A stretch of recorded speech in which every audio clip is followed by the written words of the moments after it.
हाल ही में भारत सरकार ने सेंसस 2027 के पॉपुलेशन इन्यूमरेशन फेज के लिए 40 सवालों वाली विस्तृत प्रश्नावली तय की है। इस बार सेंसस में केवल उम्र, शिक्षा, रोजगार और धर्म जैसी सामान्य जानकारी नहीं, बल्कि कास्ट, माइग्रेशन, माता-पिता से जुड़ी जानकारी और कुछ नए सामाजिक संकेतकों को भी दर्ज किया जाएगा। सबसे ज्यादा चर्चा माता और पिता के धर्म तथा उनके बर्थ प्लेस से जुड़े सवालों की है। जन्म स्थान की जानकारी गांव या शहर के स्तर तक दर्ज करने का प्रावधान है, और अगर जन्म भारत के बाहर हुआ है तो संबंधित देश की जानकारी ली जाएगी। इससे माइग्रेशन और अलग-अलग पीढ़ियों की भौगोलिक पृष्ठभूमि को अधिक विस्तार से समझने में मदद मिल सकती है। सेंसस 2027 का दूसरा बड़ा बदलाव कास्ट इन्यूमरेशन है। आजादी के बाद पहली बार सेंसस में एससी और एसटी के अलावा अन्य जातियों की भी व्यापक गणना की जाएगी।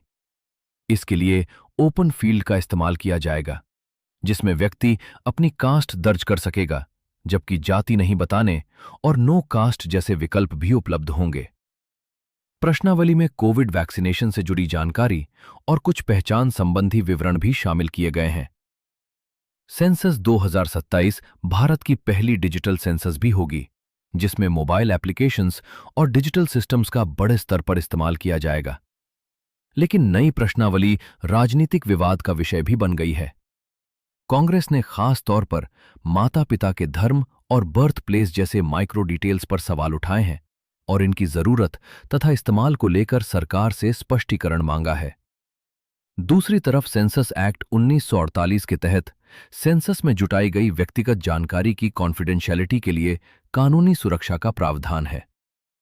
सेंसस 2 फेजेस में हो रही है।